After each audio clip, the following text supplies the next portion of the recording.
Hello everyone, एक बार फिर से आप सभी लोगों का स्वागत है हमारे इस सीजीएल 2025 प्रीलिम्स पेपर सॉल्यूशन की सीरीज में। और आज की इस वीडियो में हम पहुंच चुके हैं 23 सितंबर की शिफ्ट नंबर 3 में पूछे गए जीके जीएस के सवालों पर। इससे पहले के आप लोगों को मैंने बहुत सारे 35 वीडियोस ऑलरेडी 2025 की प्रीलिम्स शिफ्ट वाइज दे रखे हैं। वो सिर्फ 35 शिफ्ट्स नहीं है मेरे दोस्तों, उसमें वो सेशन के अंदर जो 25 सवाल आपके एग्जाम में पूछे गए से संबंधित लगभग 25 इंटू 4 कर लेना आप, इतनी जानकारी दी गई है। तो अगर आप एक बार उनको भी गो थ्रू कर लेते हैं तो बहुत सारी चीजें आपको प्राप्त होंगी, आपको नॉलेज प्राप्त होगी। रिसेंटली एग्जाम्स कराए गए हैं तो वो भी किसी भी एग्जाम के लिए इंपॉर्टेंट होता है। तो खैर, आज की इस वीडियो में फिर से हम एक और शिफ्ट को कवर करेंगे। पहला सवाल आप लोगों के सामने आएगा कुछ इस प्रकार से। सवाल कहता है, मोढेरा के सूर्य मंदिर की प्रमुख वास्तुशिल्पीय विशेषता क्या है? What is a key architectural feature of the sun temple at Modhera? आप किसी भी एग्जाम को उठाकर देख लो, आजकल ये जो आर्किटेक्चरल फीचर हैं, आर्किटेक्चरल स्टाइल हैं, इन पर आधारित आप बहुत सारे सवालों को आता हुआ देख रहे हैं। जब हम सूर्य मंदिर ऑफ मोढेरा की बात करते हैं तो लोकेशन कहाँ पर है इसकी? लोकेशन तो भाई गुजरात के अंदर है। लेकिन अब आपसे ये सिर्फ ये नहीं पूछते हैं कि लोकेटेड कहाँ पर है, ना ही आपसे ये पूछेंगे कि बताइए कि किसके रूल के दौरान में बनवाया गया था। लेकिन आप लोगों को पता होना चाहिए, ये सोलंकीज के रूल के दौरान में, यानी कि चालुक्य सोलंकीज के दौरान में इसको बनवाया गया था। बनवाया किसके द्वारा था? भीम वन के द्वारा। भीम वन के द्वारा इसको बनवाया गया था 11th सेंचुरी के अंदर। बहुत ही फेमस आर्किटेक्चरल फीचर, अगर जब कभी भी आपसे इस मोढेरा के सन टेम्पल या फिर सन टेम्पल एट मोढेरा की बात करी जाती है तो आपको नजर आएगा सूर्य कुंड। अब आप बोलेंगे कि सूर्य कुंड तो इन्होंने यहाँ पर आंसर ही नहीं दिया। सूर्य कुंड होता है आपका जो स्टैप्ड टैंक है, ये जो ऑप्शन नंबर सी में इन्होंने आपको दिया है। तो इसको मैं यहाँ पर सूर्य कुंड भी लिख देता हूँ यार, कल को हो सकता है वो घुमाकर इसका नाम आपके इस तरीके से पूछ ले। तो जो मोढेरा सूर्य मंदिर है उसकी विशेषताओं पर आधारित पहले भी सवाल पूछे गए हैं कि डेडिकेटेड किसको है? ऑब्वियसली सूर्य देव को डेडिकेटेड है। कहां पर लोकेटेड है? गुजरात के अंदर लोकेटेड है, और वहां पर एक पुष्पवती रिवर है। मैं यहां पर लिख देता हूं, पुष्पवती रिवर नदी, इसके किनारे पर ये बनाया गया। और बनाया किस स्टाइल ऑफ आर्किटेक्चर में इसको गया? जो मारू गुर्जरा वाली स्टाइल है, ये भी लिख देते हैं, मारू गुर्जरा, इस स्टाइल में आपके इस मंदिर को बनवाया गया। तो इस कॉम्प्लेक्स के अंदर सूर्य कुंड है जिसको हमने स्टैप्ड टैंक का नाम दिया। इसमें आपको सभा मंडप नजर आएगा, इसमें आपको गुड़ा मंडप नजर आएगा, ये कई सारी चीजें इसके अंदर नजर आएंगी। लेकिन जो सूर्य कुंड है उसके अंदर आपको कई सारी छोटी छोटी ना श्राइन्स नजर आएंगी, और इसके अंदर काफी मतलब सुंदरता से स्टेप्स इसके बनाए गए हैं, जिनका ज्योमेट्रिकली जो इंपॉर्टेंस है वो बहुत अच्छा है। ठीक है, तो ये सब बातें हमें इससे रिलेटेड याद रखनी है, बेसिक बातें हैं। ऐसी चीजें अगर एग्जाम में आती हैं तो हमें क्लियर रहना है। नेक्स्ट है, पुष्पांजलि और सांस्कृतिक अनुष्ठानों से युक्त पारंपरिक लोक त्योहार फूलदेई मुख्य रूप से किस भारतीय राज्य में मनाया जाता है? बहुत ही छोटी सी चीज वैसे इन्होंने पूछ ली है, बट आजकल तो एग्जाम में आपसे अगर कोई त्योहार वो पूछते हैं ना तो उसकी विशेषताएं भी आपसे पूछते हैं। तो फूलदेई इन्होंने यहाँ पर पूछा है, जो कि एक ट्रेडिशनल लोक त्योहार है जिसको सेलिब्रेट करा जाता है मुख्यतः रूप से उत्तराखंड के अंदर। उत्तराखंड के अंदर आपने कुमाऊं वाला रीजन देखा होगा या फिर आपने गढ़वाल वाला रीजन देखा होगा, तो ये लिख देते हैं, कुमाऊं या फिर गढ़वाल वाले क्षेत्र के अंदर ये आपको मुख्यतः रूप से फूलदेई फेस्टिवल को सेलिब्रेट करते नजर आएंगे। अब इसमें क्या होता है, इसमें स्प्रिंग सीजन के अराइवल को ये लोग सेलिब्रेट करते हैं। इनके बीच में प्रॉस्पेरिटी आए, खुशहाली आए, कल्चरल हार्मोनी बनी रहे, ये सब चीजों के लिए ये इस त्योहार को मनाते हैं। और इस त्योहार के दौरान जो बच्चे हैं वो घरों घरों जाकर ना फ्लावर्स ले जाकर लोगों को देते हैं। फूलों को उन घरों के सामने जाकर उनके जो प्रवेश द्वार होते हैं वहां पर वो रखते हैं। उनके जो लोक गीत होते हैं या फिर जो ब्लेसिंग्स होती हैं वो ये लोग ऑफर करते हैं। तो ये हमें याद रखना है, फूल मतलब फ्लावर हो जाएगा, दही मतलब कि आप लोगों को जा जा कर दीजिए, या फिर उनके घरों के जो डोर स्टेप है आप वहां पर जाकर रखिए। तो स्टेट हमारे लिए इंपॉर्टेंट है। उत्तराखंड जो सीजन है वो आपका कौन सा सीजन रहेगा? स्प्रिंग सीजन रहेगा। जैसे कि मैंने आपको बताया, मेनली इसको कौन सेलिब्रेट कर रहे हैं? आपके कुमाऊनी और गढ़वाली जो कम्युनिटीज है वो सेलिब्रेट कर रहे हैं। संबंधित किससे है? इसमें ये प्रकृति को वर्शिप कर रहे हैं, अपने जो लोक ट्रेडिशंस होते हैं उन पर आधारित इसको ये मनाते हैं। तो ये हमें याद रखना है। चलिए आगे बढ़ेंगे। नेक्स्ट है, निम्नलिखित में से कौन सी मूर्ति मथुरा क्षेत्र के कुषाण कालीन कलात्मक उत्पादन से उत्पन्न नहीं है? Which of the following sculptures does not originate from the Mathura region's Kushan period artistic production? अब देखो होता क्या है ना, जब हम किसी भी स्कल्पचर की बात करते हैं, मूर्ति कला की बात करते हैं, तो उनकी अलग अलग एक प्रकार की छवियों की जो विशेषताएं हैं वो हमारे लिए बहुत ज्यादा इंपॉर्टेंट रहती हैं। जब हम मथुरा स्कूल ऑफ आर्ट की बात करते हैं तो ये सबसे ज्यादा जो फैला था वो पहला था कुषाण पीरियड में, जो कि इन्होंने सवाल में आपको दिया है। स्पेशली जो कनिष्क था, कनिष्क के समय में सबसे ज्यादा फ्लरिश कहता है। और ये किस लिए फेमस है? इनके जो रेड स्टैंडस्टोन के बने हुए मूर्ति कलाएं हैं, बुद्धा और जैन की जो मूर्तियां हैं, या फिर जो यक्ष यक्षी के जो आपके स्क्रिप्चर्स हैं। लेकिन फिर भी जो बल बुद्धा ऑफ सुल्तानगंज जो इन्होंने ऑप्शन नंबर सी में आपको दिया है, वो आपका इस मथुरा रीजन वाली कुषाण पीरियड से संबंधित नहीं है। अब आप पूछेंगे कि ये जो सुल्तानगंज के बाल बुद्ध हैं ये आपके कहाँ से पाए जाते हैं? तो प्रेजेंट डे बिहार के अंदर सुल्तानगंज आपको नजर आएगा, ये वहां पर लोकेटेड है, जो कि ब्रोंज और कॉपर के बने हुए हैं। और ये आपका जो समय है ये आपका गुप्ता समय से आप इसको संबंधित मान सकते हैं, या फिर पोस्ट गुप्ता समय से। तो लार्ज स्टैंडिंग है ये महात्मा बुद्ध की, तो ये आपका इस मथुरा रीजन से संबंधित नहीं थी। बाकी ये जो कटरा केशव देव खंड है, या फिर गोविंद नगर यक्ष है, या फिर जो गोविंद नगर के खड़े बुद्ध हैं, वो आपके कुषाण पीरियड वाले आर्टिस्टिक प्रोडक्शन के साथ आप लोग ओरिजिनेटेड पाएंगे। ठीक है। तो मटेरियल हमारे लिए इंपॉर्टेंट है, रेड सैंडस्टोन। किसने इसको संरक्षण दिया वो मैंने आपको बता दिया, कुषाण ने, स्पेशली कनिष्क ने। और जो केंद्र रहा इस आर्ट का वो क्या रहा? उत्तर प्रदेश का मथुरा। ऐसे ही हम गांधार स्कूल की बात करते हैं।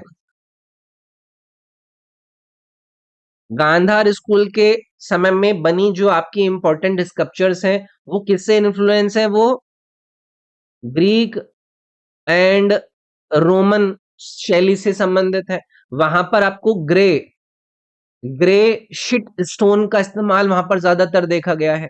ऐसे ही सुल्तानगंज का जो बुद्ध वाला है वहां पर ब्रोंज का मटेरियल यूज हुआ है, जो कि आपका रहेगा। और आज के समय में ये यूके के अंदर है, वहां पर जो बर्मिंघम का म्यूजियम है वहां पर प्रेजेंटली इसको रखा गया है।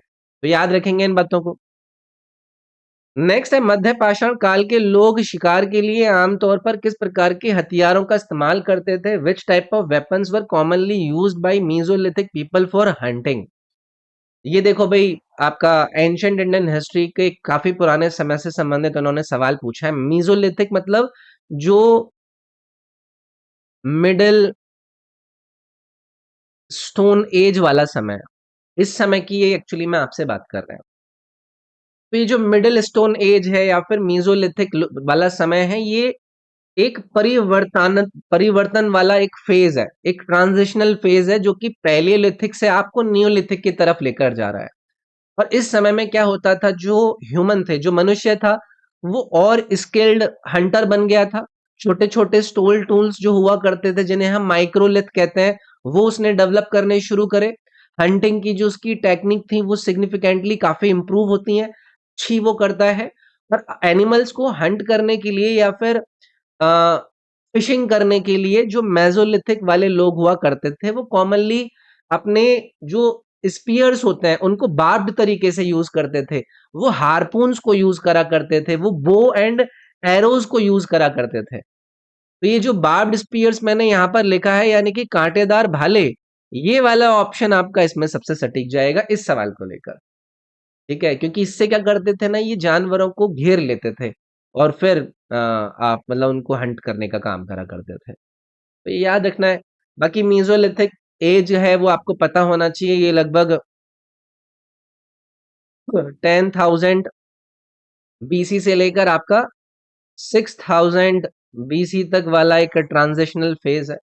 मेनली टूल्स जो इसमें यूज होते थे वो माइक्रोलिथ यानी कि छोटे छोटे पत्थरों के बने हुए टूल से यूज करते थे। जानवरों का डोमेस्टिकेशन यहाँ पर स्टार्ट कर दिया था। कई सारी ऐसी चीजें हैं, जैसे कि मध्य प्रदेश के भिम्बेटका से आपको ये सब चीजें पता चलती हैं। राजस्थान का जो बागौर वाला रीजन है वहां से ये चीजें पता चलती हैं। मध्य प्रदेश का आदमगढ़ आपको इस चीज के बारे में जानकारी देता है। जो लंगनाज गुजरात के अंदर है वो आपको इन चीजों के बारे में जानकारी देता है। तो ये चीजें हमें ये जो फीचर्स है पता होने चाहिए। नेक्स्ट है गुप्त वंश के नगरीय प्रशासन के संदर्भ में अधिष्ठानाधिकरण के बारे में निम्नलिखित में से कौन सा कथन सही है? In the context of the Gupta dynasty's urban administration, which of the following statements about the अधिष्ठानाधिकरण is correct? अब देखो ये जो शब्द है ना, या फिर हम जब अलग अलग डायनेस्टीज के एडमिनिस्ट्रेशन की बातें करते हैं तो बहुत सारी चीजें हमें पता चलती हैं। और आपको पता है कि गुप्ताओं के समय में जो शहरी प्रशासन था वो बहुत ही ऑर्गेनाइज हो गया था। और ये जो टर्म है जिसको मैं अधिष्ठानाधिकरण कह रहा हूं, ये रेफर करता है जो म्युनिसिपल कॉर्पोरेशन होती है, यानी कि म्युनिसिपल की जो एडमिनिस्ट्रेटिव बॉडी होती है या फिर जो उनकी काउंसिल होती है, उनकी फंक्शनिंग कैसी हुआ करती थी शहरों में, उसके बारे में। अब इसमें कई सारे रिप्रेजेंटेटिव्स नजर आते थे। जो मर्चेंट वगैरह जो व्यापारी हुआ करते थे वो नजर आएंगे। इसमें शिल्पकार हुआ करते थे, इसमें स्क्राइब्स हुआ करते थे। जो ट्रेड करने वाले बड़े बड़े समूह थे वो सारे के सारे इसका रोल मतलब इसके अंदर इंक्लूड हुआ करते थे। और ये जो अधिष्ठानाधिकरण है, इसका रोल ये था कि ये अर्बन एडमिनिस्ट्रेशन के अंदर जितने भी लोग इसके अंदर थे उसमें वो हेल्प करा करते थे। जो रेवेन्यू रिलेटेड काम हुआ करता था उसमें हेल्प करा करते थे। जो सिविक एक्टिविटीज थी वो उसमें भी हेल्प करा करते थे। तो ये हमें यही दर्शाता है कि ये जो गिल्ड्स हैं, ये जितने भी ग्रुपिंग्स हैं या लोकल जो प्रोफेशनल के इनके समूह हैं, वो कितने इंपॉर्टेंट हुआ करते थे गुप्ताओं के प्रशासन के अंदर। तो एक एक करके इसमें हम ऑप्शन वाइज जाते हैं कि यह एक सैन्य परिषद थी। नहीं, सैन्य परिषद भाई ये नहीं थी। दूसरा है it was a court of law dealing exclusively with religious matters. जी नहीं। क्या ऐसा था? ऐसा भी नहीं है। तीसरा है यह सलाहकार मंडल था जो शिल्प संघों, कारीगरों और लेखकों का प्रतिनिधित्व करता था। ये वाली बात इसमें एकदम सटीक बैठेगी।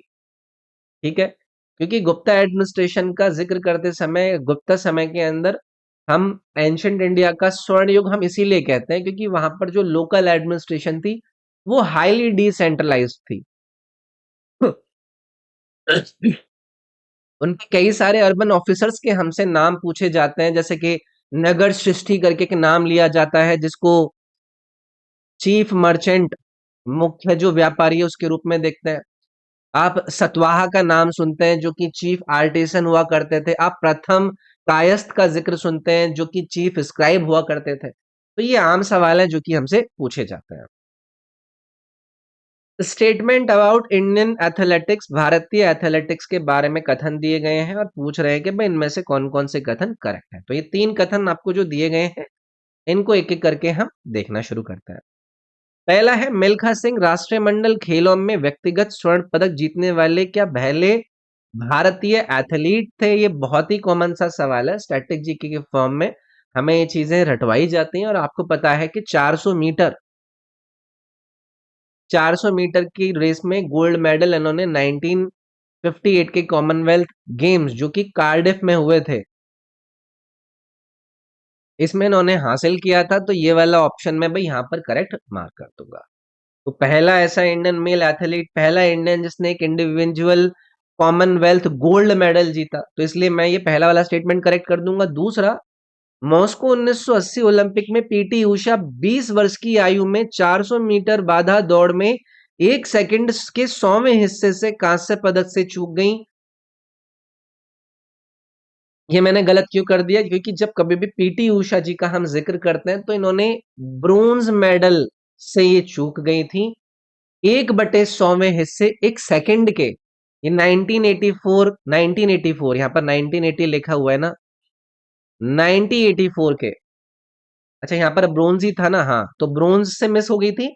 लेकिन 1980 नहीं, 1984 का ये लॉस एंजलिस वाला ओलंपिक्स था। लॉस एंजलिस का ये ओलंपिक्स था, ये मॉस्को नहीं था 1980 का। इवेंट वही है, 400 मीटर का ये हर्डल्स है, टाइम डिफरेंस 0.01 था जो कि इनका मिस हो गया था। तो इसके लिए ये जो ईयर इन्होंने यहाँ पर दिया है, ये वाला इन्होंने भी गलत दिया है। तीसरा है the national institute of sports is located in Pune. इसको मुझे सही करना है गलत, इसको मुझे गलत करना है, क्योंकि ये जो NIS है ये लोकेटेड है आपका पंजाब में, पंजाब के पटियाला में, ना कि पुणे में। इसको ऑफिशियली किस नाम से जाना जाता है? Netaji Subhash Chandra Subhash national institute of sports, ऐसे करके इसका नाम दिया जाता है, तो याद रखेंगे। बाकी मिल्खा सिंह के बारे में आपको पता है, फ्लाइंग सिख के रूप में इनको जाना जाता है, और 1958 का वो एशियन गेम्स थे जहां पर इन्होंने गोल्ड मेडल 200 मीटर और 400 मीटर की स्पर्धा में प्राप्त करे थे। और कॉमनवेल्थ 1958 का था, जिसमें इन्होंने अ, आपका हिस्टोरिक गोल्ड मेडल जीता था कॉमनवेल्थ के अंदर। अच्छा, मुझे आप में से कोई बताएगा कि जो PT उषा है, इनको किस नाम से जाना जाता है? इनको पायलोई एक्सप्रेस के नाम से जाना जाता है, पायोली एक्सप्रेस। तो ये भी हमें याद रखना है। बहुत छोटे अंतर से रह गई थी दो 1984 के जो ओलंपिक गेम्स थे, ठीक है। तो यहाँ पर सिर्फ पहला वाला करेक्ट होता, भाई ये A ऑप्शन जाएगा इसमें, ठीक है। नेक्स्ट देखेंगे यार, नेक्स्ट सवाल ये पूछ रहे हैं कि 14वीं शताब्दी के किस यात्री ने वर्णन किया है कि किस प्रकार भारतीय सरदारों ने रक्षा के लिए बांस के झुरमुटों और उबड़ खाबड़ इलाकों का उपयोग करके अपनी किलेबंदी की थी। Which 14th century traveler described how Indian chieftains fortified themselves using bamboo grooves and rugged terrains for defense? अब देखो, ये जो ट्रैवलर्स थे उनके द्वारा दी गई रचनाएं, रचनाओं के अंदर करे गए विवरण या फिर किसी व्यक्ति के डिस्कशन के बारे में सवाल हमसे पूछे जाते रहते हैं। तो आपने ये इब्न बतूता का नाम सुना होगा। इब्न बतूता एक फेमस मोरक्कन, ये कंट्री भी पूछ लेते हैं कि कहाँ से आया था। तो ये मोरक्को से आया था, ये मोरक्कन ट्रैवलर था जिसने भारत को विजिट किया था एक बड़े दिल्ली सल्तनत के रूलर के समय में, जिसको आप मोहम्मद बिन तुगलक के रूप में जानते हैं, 14th सेंचुरी के अंदर। और इसने अपने एक्सपीरियंसेस को अपनी किताब के अंदर लिखा, जिस पुस्तक का नाम क्या है? रिहला। ये पुस्तक का नाम भी हमें याद रखना है। और अपनी इस राइटिंग्स के अंदर इसने भारत की सोसाइटी के बारे में बताया है, प्रशासन के बारे में, ट्रेड के बारे में, हमारे देश की ज्योग्राफी के बारे में, मिलिट्री प्रैक्टिसेस कैसी हमारे देश के अंदर हुआ करती थी। तो इसने स्पेसिफिकली मेंशन्ड किया है कि कई सारे जो भारतीय मुखिया हुआ करते थे और जो लोकल रूलर हुआ करते थे, वो काफी डेंस बैम्बू फॉरेस्ट यूज करते थे, काफी डिफिकल्ट टेरेंस वो यूज करते थे, जो कि उनके लिए प्राकृतिक बैरियर्स के रूप में काम करा करते थे, अपना डिफेंस करने के लिए, अपने दुश्मनों से फोर्टिफिकेशन करने के लिए। तो ये हमें याद रखना है। अंकल इब्न बतूता मोरक्को से आए थे 1333, यानी कि 14th सेंचुरी का ये समय हमें याद रखना है। मोहम्मद बिन तुगलक के कोर्ट को इन्होंने विजिट किया था, किताब इन्होंने रिहला लिखी थी, ये हमारे लिए इंपॉर्टेंट है। आती मोहम्मद बिन तुगलक का आपको पता ही है, दिल्ली सुल्तनत का रूलर है, जो कि टोकन की जो करेंसी है उसको चलाने के लिए फेमस है, अपनी जो कैपिटल थी उसको दिल्ली से दौलताबाद ट्रांसफर करने के लिए फेमस माना गया। अल बरूनी के बारे में भी आपने काफी सुना होगा। अल बरूनी भारत विजिट करता है महमूद ऑफ गजनी के समय में, 11th सेंचुरी के अंदर।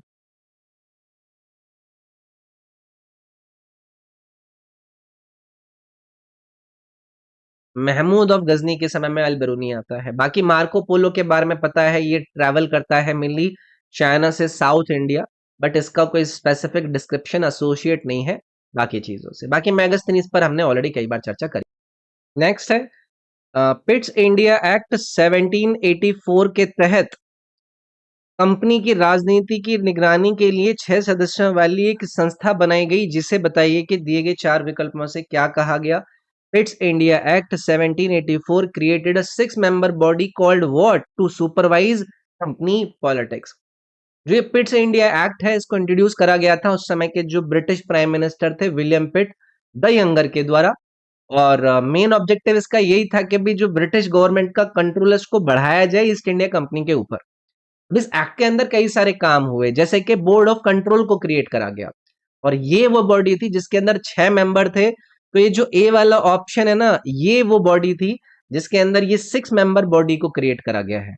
ये क्या करते थे, जो सिविल मुद्दे थे, जो मिलिट्री मुद्दे थे, या फिर कंपनी के जो रेवेन्यू अफेयर्स थे उनको कंट्रोल करने का काम करते थे, और ब्रिटिश गवर्नमेंट का रिप्रेजेंटेशन रखते थे। ठीक है, तो इस तरीके से ये क्या था, एक ड्यूअल कंट्रोल यहां पर स्टार्ट हुआ कि भाई जो कमर्शियल वाले मुद्दे होंगे उसको ईस्ट इंडिया कंपनी देखेगी, लेकिन जो पॉलिटिकल कंट्रोल है वो ब्रिटिश गवर्नमेंट देखेगा आपका इस बोर्ड ऑफ कंट्रोल के जरिए। ओके, तो पिट्स इंडिया एक्ट काफी फेमस है, जिसको ईस्ट इंडिया कंपनी एक्ट के नाम से भी जाना जाता है। 1784 ड्यूअल सिस्टम ऑफ कंट्रोल इसने इंट्रोड्यूस करा। कंपनी की जो पॉलिटिकल इंडिपेंडेंस थी उसको इसने रिड्यूस करने का काम करा। कोर्ट ऑफ डायरेक्टर जो कि कमर्शियल अफेयर्स के चीजों को मैनेज करते थे, बोर्ड ऑफ कंट्रोल जो कि पॉलिटिकल अफेयर्स को मैनेज करते थे, इन चीजों को स्थापित करा। तो यहां पर ये जो ए वाला ऑप्शन है वो इसलिए सही जाएगा। नेक्स्ट सवाल देखेंगे, ग्रैंड स्लैम पुरुष एकल मैच में वर्तमान नियमों के तहत पांचवें सेट का टाई ब्रेक कब खेला जाता है?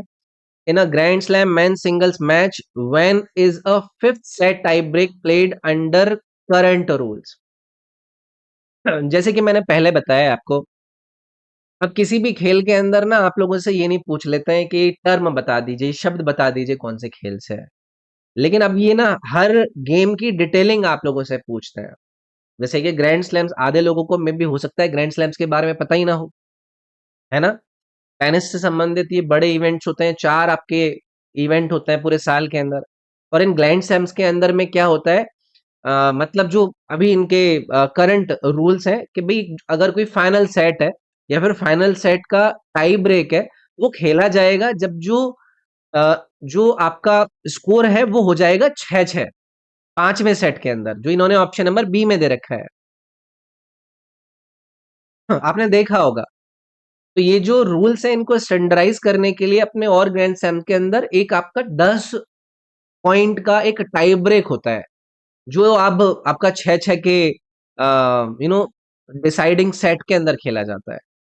तो इसको ऑस्ट्रेलियन ओपन में भी इन्होंने अडॉप्ट करा, इन्होंने French open, Wimbledon, US open सभी में इन्होंने इसको अडॉप्ट भी किया था।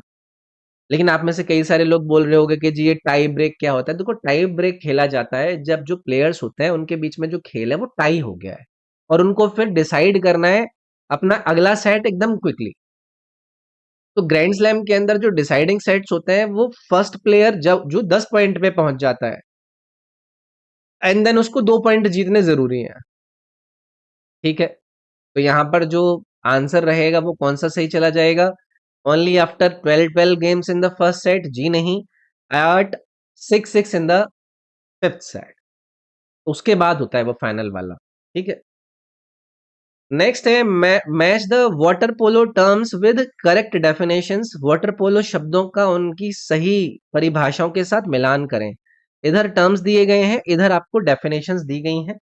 एबीसीडी का इन्होंने इन्होंने मैचिंग कर रखा है। देखो इधर एबीसीडी है ना, ये इधर जो लिखा हुआ है ये 1 है, ये 2 है, ये 3 है, ये 4 है, ये ऐसे करके हैं। अब इनको हमें क्या करना है, इनको हमें मैच करना है, तो एक एक करके देखेंगे। ठीक है, पहला है सेंट्रल फॉरवर्ड। आप सुनिए यहां पर, सेंट्रल फॉरवर्ड जो मेन अटैकिंग प्लेयर होता है ना, वो पोजीशन करा जाता है आपका ओपोनेंट के गोल के लगभग 2 मीटर और 4 मीटर वाली लाइन पर। मतलब मुख्य जो इनका आक्रमणकारी खिलाड़ी है, जो कि विरोधी टीम के गोल के पास में लगभग 2 से 4 मीटर लाइन के बीच में स्थित होता है, उसको सेंटर फॉरवर्ड कहा जाता है। तो कहां लिखा हुआ है ये? ये देखो इधर लिखा हुआ, मुख्य आक्रमणकारी खिलाड़ी प्रतिद्वंदी के गोल के पास 2 मीटर और 4 मीटर की रेखा के बीच स्थित होता है। तो ए का हमें करना है यहां पर मैचिंग 3। क्लियर? दूसरा इन्होंने दिया है टर्म ड्राइवर। वाटर पोलो की ये बात करें, ड्राइवर क्या होता है? ये वो खिलाड़ी होता है जो कि बिना गेंद के तेजी से गोल करने की स्थिति में पहुंचता है, मतलब स्विमिंग करता है quickly into goal scoring position without the ball, उसको ड्राइवर कहा जाता है। तो देखो कहां पर है, ये ना ना खिलाड़ी गेंद के बिना तेजी से गोल स्कोरिंग स्थिति में तैरता हुआ। ये ड्राइवर यानी कि आपका जो बी है वो आपका टू के साथ सही से लिंक हो गया। सेंटर बैक है तीसरा। सेंटर बैक क्या है? सेंटर बैक होता है जो रक्षात्मक खिलाड़ी है, जो कि विरोधी टीम के मुख्य आक्रमणकारी को रोकता है, उसको कहा जाता है centre back. Defensive player countering दी ऑपोजिशन मेन अटैकर, यानी कि सी का हो जाएगा 1 और डी का हो जाएगा 4। 4 में क्या था? Dead time. ये है आपका time between foul whistle and play restart, इसको डेड टाइम कहा जाता है। तो डी का 4, तो ये आपका किस में आ जाएगा? A3 B2 C1 D4, ये बी वाला ऑप्शन इसमें सही चला जाएगा। नहीं पता था कोई दिक्कत नहीं है, लेकिन आगे के लिए तो याद रख सकते हैं। वाटर पोलो के अंदर कितने प्लेयर होते हैं हर टीम के अंदर, ये भी याद रखिएगा, 7 प्लेयर होते हैं। स्विमिंग पूल के अंदर इसको खेला जाता है, इसमें स्विमिंग भी करनी होती है, इसमें आपका हैंडबॉल भी करना होता है। तो ये बढ़िया मजेदार मैच होता है, देखा हो अगर आपने। नेक्स्ट है द एलिफेंट पैराडाइम पुस्तक के लेखक कौन है? आज के इस सेशन के अंदर आपको सीधे सीधे सवाल पूछ ले, वरना ज्यादातर आपने वीडियोस में देखा मैंने आपसे किताबों के इवन फीचर्स, उसके उद्देश्य, किसका वो विवरण देता है, ऐसी बातों को मैंने आपको बताया था। तो ये जो गुरचरण दास नाम आपको यहाँ पर दिया गया है, इनके द्वारा ये द एलिफेंट पैराडाइम लिखी गई है।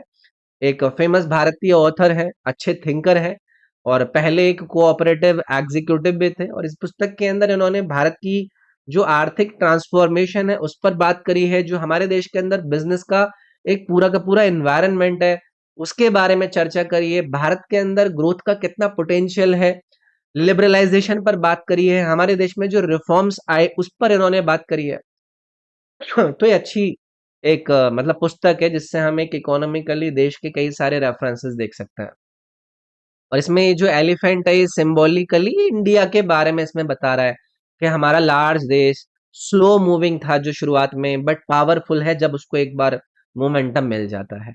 तो गुरचरण दास का आपको यहाँ पर नाम याद रखना है। अब इनकी इसके अलावा ना और भी पुस्तकें हैं जो कल के आपसे पूछ सकते हैं, जैसे कि इंडिया अनबाउंड, ये एक पुस्तक है जो कि आप गुरचरण दास से रिलेटेड याद रख सकते हैं। द एलिफेंट पैराडाइम मैंने आपको ऑलरेडी बता दी।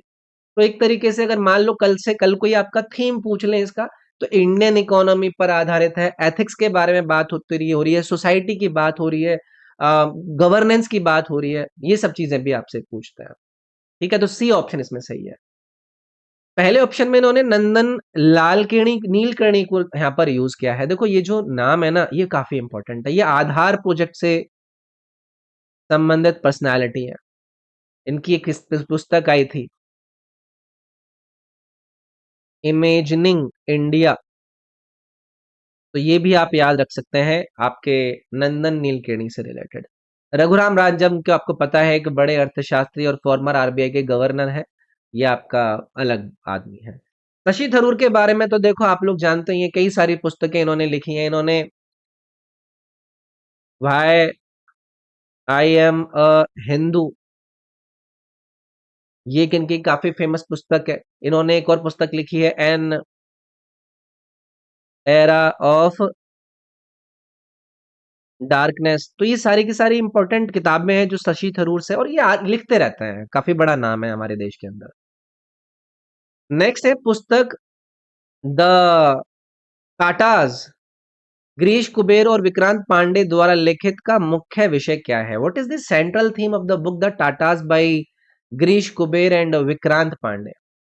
अब देखो द टाटाज एक बड़ी मतलब नाम से पता चल रहा होगा, टाटा ग्रुप कैसे राइज करा, टाटा फैमिली का क्या कंट्रीब्यूशन रहा है हमारे देश के इंडस्ट्रियलाइजेशन के अंदर, नेशनल बिल्डिंग के अंदर इनका क्या रोल रहा है, तो ये सब बातें बताई गई हैं कि किस प्रकार से टाटा परिवार ने steel industry, aviation sector, hotels के अंदर, आईटी सेक्टर के अंदर, फिलेंथ्रोपी, एजुकेशन के अंदर बातें और अपना योगदान दिया है।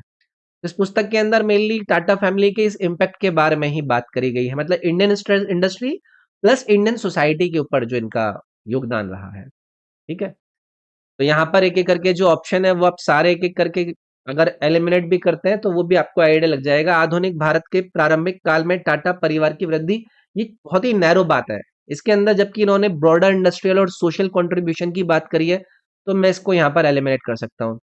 भारत की औद्योगिक नीतियों पर टाटा परिवार का प्रभाव, ये भी मैं यहाँ पर नहीं कर सकता, ये पॉलिसी इन्फ्लुएंस को इनडायरेक्टली इसके अंदर डिस्कस करा गया है, बट इसका ये सेंट्रल थीम तो नहीं है। भारतीय उद्योग और समाज के निर्माण में टाटा परिवार की भूमिका, ये जो सी वाला ऑप्शन है, ये इसमें सबसे सटीक जा रहा है। इसको हम यहाँ पर पिक कर सकते हैं।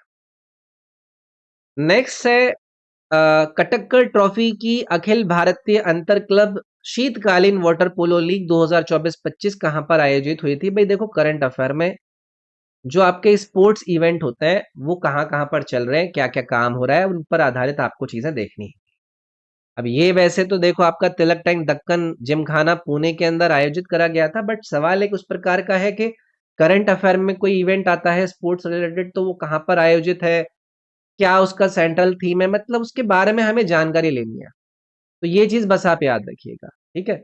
और ये किससे संबंधित है, कल को अगर ये आपका इसका नाम देकर पूछ लें तो ये आपका वाटर पोलो लीग की साथ इसका लिंक है। तो इतना याद बता पाऊंगा यहाँ पर मैं, बाकी तो करंट अफेयर रिलेटेड ही ऐसे इवेंट्स को हमें देखना है। निम्नलिखित में से कौन सा अनुच्छेद 360 के तहत वित्तीय आपातकाल के संवैधानिक प्रावधानों और ऐतिहासिक अनुप्रयोग को सटीक रूप से दर्शाता है? Which of the following accurately reflects the constitutional provision and historical application of financial emergency under article 360? अब एक एक करके इसमें हमें ऑप्शन वाइज जाना सही रहेगा, क्योंकि 360 के बारे में ज्यादातर लोगों ने अच्छे से पढ़ रखा होता है। पहला है, कभी भी वित्तीय आपातकाल की घोषणा नहीं की गई है, लेकिन इससे सुप्रीम कोर्ट के न्यायाधीशों के वेतन में कटौती की अनुमति मिलती है। मैं इसी को यहां पर करेक्ट करूंगा। 1991 ये पहले वाला आपका जो इवेंट है, या फिर मतलब एक तरीके से ये सही है भाई, मतलब ये एक्यूरेटली रिफ्लेक्ट कर रहा है, यही बोल सकता हूं मैं यहाँ पर तो, ठीक है ना। मतलब पहले तो ये जो इन्होंने आधा पार्ट दिया कि कभी डिक्लेयर नहीं करी गई है, ये बिल्कुल सही बात है। जब फाइनेंशियल इमरजेंसी आती है तो उस समय पर जो सैलरीज होती हैं सरकारी एम्प्लॉयज की, उनको रिड्यूस करा जा सकता है, और सैलरी और अलाउंसेस जो सुप्रीम कोर्ट के जजेस होते हैं, जो हाई कोर्ट के जजेस होते हैं, उनको भी आप रिड्यूस कर सकते हैं। तो इसीलिए पहला वाला स्टेटमेंट यहाँ पर करेक्ट हो गया। फाइनेंशियल इमरजेंसी का प्रभाव भी हमें पता चाहिए कि भाई जो केंद्र होता है उसको फाइनेंशियल कंट्रोल राज्यों के ऊपर मिल जाता है, जो फाइनेंशियल कंट्रोल है, ठीक है। तो वो एक इंपॉर्टेंट इवेंट होता है। जो राज्य होते हैं उनको ऐसा आदेश दिया जा सकता है कि वो अपने मनी बिल को रिजर्व करके रखें कि भाई प्रेसिडेंट उसको मंजूरी देंगे, क्योंकि पैसे की दिक्कत आ जाती है। तो ये याद रखना है हमें। बाकी तीनों इमरजेंसी में पता रखनी है। नेशनल इमरजेंसी 352 में है, राष्ट्रपति शासन 356 के अंदर। ये बेसिक बातें हमें पता रखनी चाहिए, ठीक है। नेक्स्ट है, मानव कान के लिए श्रव्य आवर्ती सीमा क्या है? भाई इजी सवाल है, आपका ये पता नहीं कितने एग्जाम्स में ऑलरेडी पूछा जा चुका है। What is the Audible frequency range for the human ear? अब आपको ये जब फिजिक्स पढ़ाई जाती है तो उस समय पर इस सवाल को बहुत अच्छे से एक्सप्लेन किया जाता है, जब हम फ्रीक्वेंसी का जिक्र कर रहे होते हैं। और जो नॉर्मल ह्यूमन ईयर है वो सुन सकता है साउंड्स को, जो कि एक रेंज के अंदर होते हैं, जिसमें हम 20 से लेकर इसको लेकर जाते हैं 20,000 हर्ट्ज तक। तो ये जो बी वाला ऑप्शन है ये इसमें आपका सटीक जाएगा। अगर 20 हर्ट्ज से नीचे का साउंड है तो उसको मैं क्या कहता हूं, अगर इससे नीचे का साउंड है तो उसको कहा जाता है इंफ्रासोनिक साउंड्स।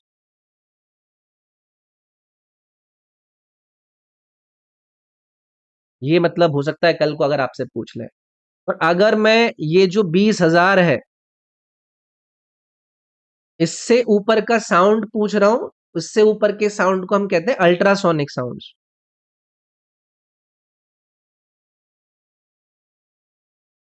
ये डेफिनेशंस मतलब क्लियर होनी चाहिए, और फ्रीक्वेंसी की भी हमें अंडरस्टैंडिंग होनी चाहिए।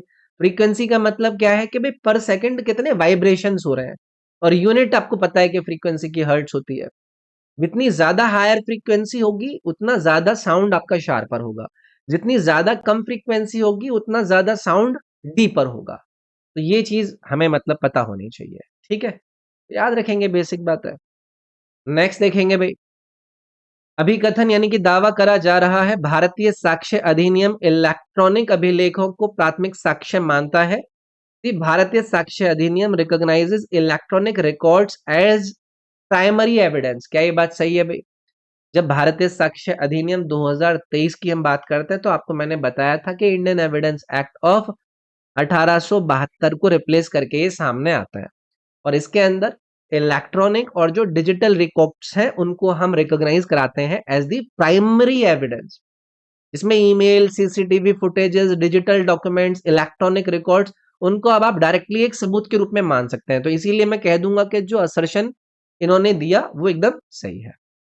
रीजन में ये कह रहे हैं कि धारा 62 के अनुसार इलेक्ट्रॉनिक अभिलेख वित्तक साक्षक हैं जब तक कि उनके साथ मुद्रित प्रमाण पत्र न हो। Section 62 states that electronic records are secondary unless accompanied by a printed certificate. ये बात जो ये कह रहा है वो कह रहा है एकदम गलत। ठीक है, क्योंकि क्या कारण है? क्योंकि जो नया लॉ है वो एक्सप्लिसिटली ये कह रहा है कि इलेक्ट्रॉनिक रिकॉर्ड्स को हम रिकॉग्नाइज कर रहे हैं अपने प्राइमरी एविडेंस के रूप में मैंने हर कई सारी सिचुएशन में। तो ये जो सर्टिफिकेट वाला प्रोविजन है वो रिलेट करता है किसी की एडमिसिबिलिटी को लेकर, किसी के ऑथेंटिकेशन को लेकर। ये कोई ऑटोमेटिक क्लासिफिकेशन नहीं है सेकेंडरी एविडेंस का। तो इसीलिए मेरे को ये गलत करना पड़ेगा। तो रीजन यहां पर गलत है और आपका जो असर्शन था वो आपका सही है। तो ये हमें याद रखना है। नेक्स्ट है, दुमहल के बारे में निम्नलिखित कथनों पर विचार करें। ये दो विचार करने हेतु कथन दिए गए हैं और पूछ रहे हैं कि भाई कौन कौन सा करेक्ट है। क्या दिया है इन्होंने? दुमहाल। पहला सवाल आप लोगों का क्या होगा कि सर जी आप स्टेटमेंट ही पढ़ लीजिए। विशेष रूप से वट्टल पुरुष नृत्य करने से पहले एक झंडा लगाते हैं। एक्सक्लूसिवली वट्टल मैन प्लांट अ बैनर बिफोर डांसिंग। देखो पहली चीज, एक फेमस लोक नृत्य है ये जम्मू एंड कश्मीर का। और इसको मेनली वहां की जो वट्टल कम्युनिटी के पुरुष हैं वो इसको परफॉर्म करते हैं। और डांस करने से पहले वो एक बैनर या फिर एक झंडा टाइप का आपके जमीन पर लगाते हैं। और जो डांसर्स हैं वो काफी कलरफुल कॉस्ट्यूम्स वगैरह पहनते हैं, काफी कैप्स वगैरह पहनते हैं जो कॉनिकल टाइप की होती हैं। तो ये जो पहला वाला ऑप्शन इन्होंने दिया है इस दुमहाल को लेकर वो एकदम करेक्ट जाएगा।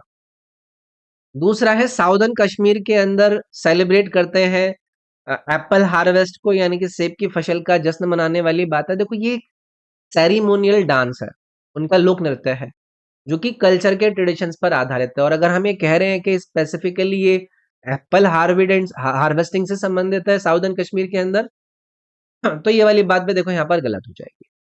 ठीक है, तो यहाँ पर सिर्फ पहला वाला स्टेटमेंट करेक्ट हो जाएगा। राज्य आपको याद रखना है, कम्युनिटी इनके वट्टल जो पुरुष हैं, फोक डांस है, इस तरीके की बातें याद रखनी है। बाकी और कौन कौन से डांस है जम्मू एंड कश्मीर से? राउफ डांस बहुत ज्यादा फेमस है। हफीजा, ये भी एक काफी फेमस डांस है जो कि जम्मू एंड कश्मीर से हम रिलेटेड याद रखते हैं। हम एक और डांस याद रखना है जिसको कहा जाता है भांड पाथेर।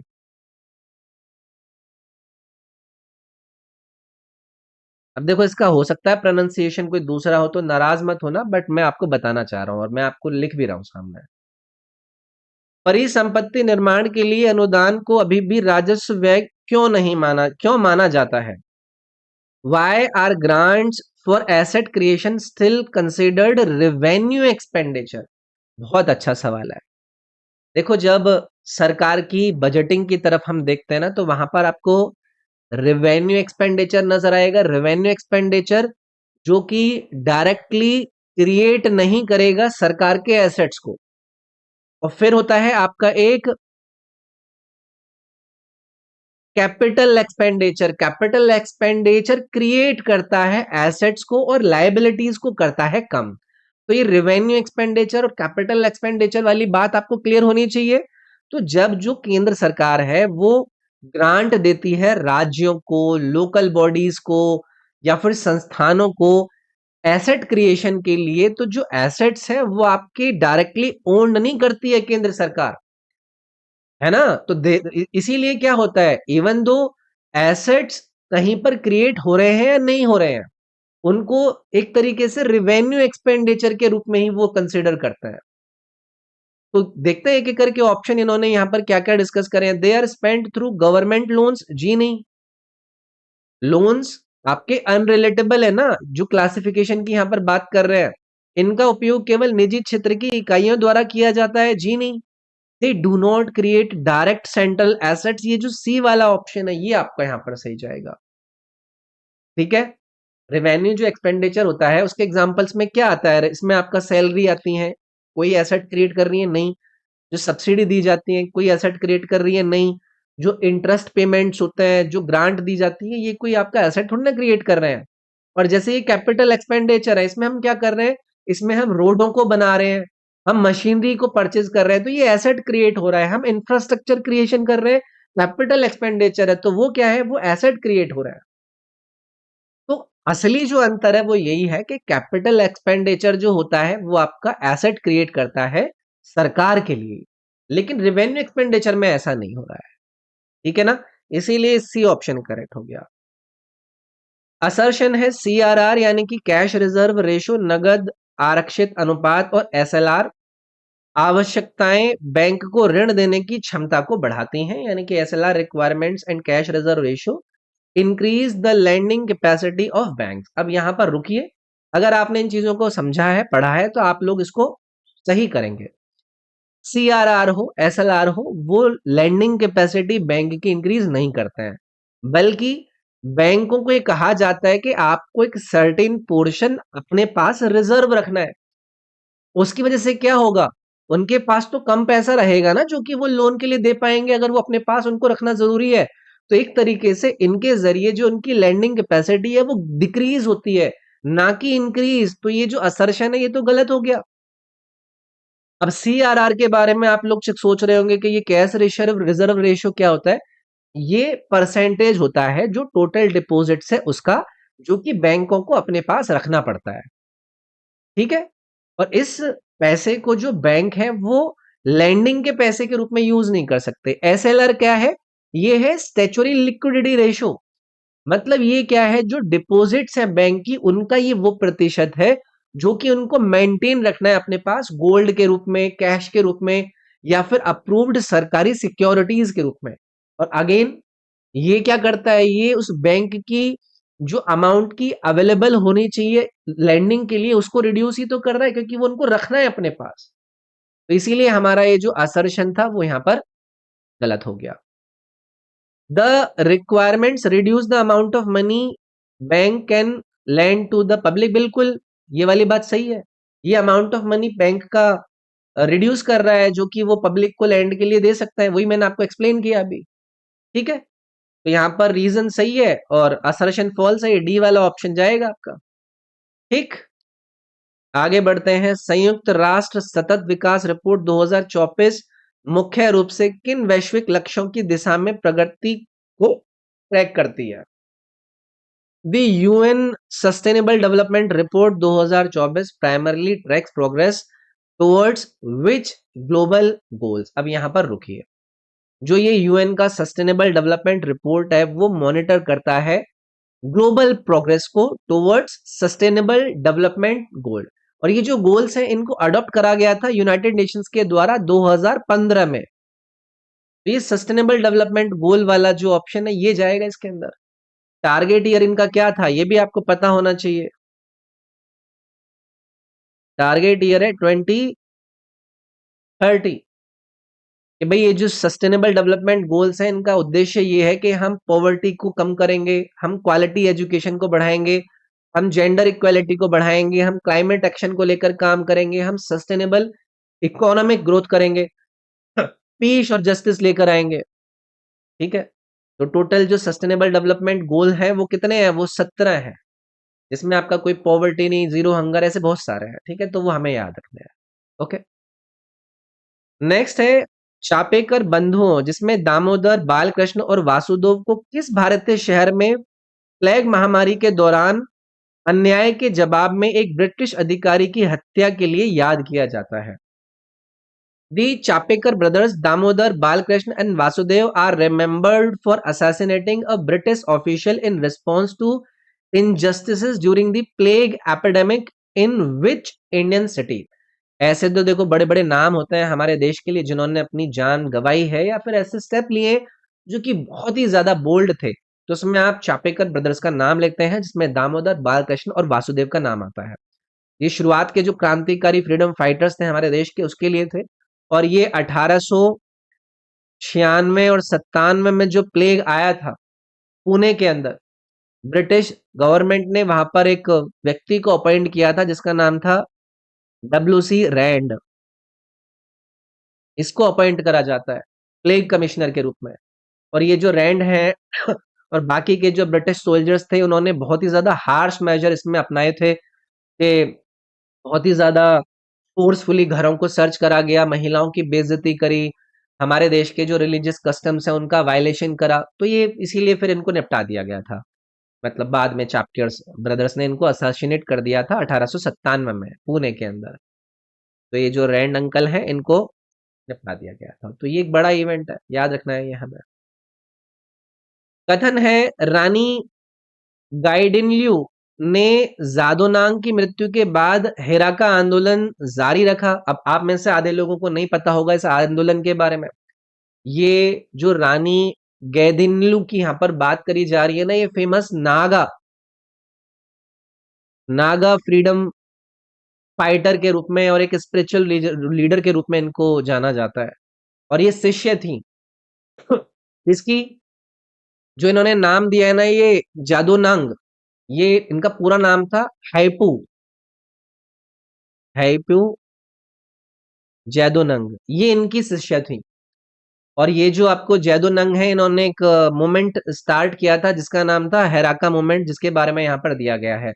तो जब ब्रिटिशर्स जैदोनंग को 1931 में एग्जीक्यूट कर देते हैं ना, उनको फांसी दे देते हैं, तो ये जो रानी गैंदिल्यू हैं ये कंटिन्यू करती हैं इस मूवमेंट को और ब्रिटिश रूल के अगेंस्ट में काफी रेजिस्टेंस प्रोवाइड करते हैं। तो इसीलिए ये जो असर्शन वाला स्टेटमेंट इन्होंने दिया है ये आपका बिल्कुल सही है। रीजन है उनका उद्देश्य इस आंदोलन को नागा लोगों के बीच एक व्यापक साक्षरता अभियान में बदलना था। जी ऐसा नहीं है। इसका ऑब्जेक्टिव ये था कि जो रिलीजियस रिफॉर्म्स नागास के बीच में है उनको रिवाइव किया जाए, इंडिजिनस ट्रेडिशंस को अपनाया जाए, अंग्रेजों के अगेंस्ट में एक पॉलिटिकल रेजिस्टेंस लाई जाए, जो ट्राइबल कम्युनिटीज है उनमें एकता हो, ये इनका मुख्य उद्देश्य था। तो यहाँ पर असर्शन ट्रू था और रीजन फॉल्स था, इसीलिए सी वाला ऑप्शन इसमें सही जाएगा। ठीक है।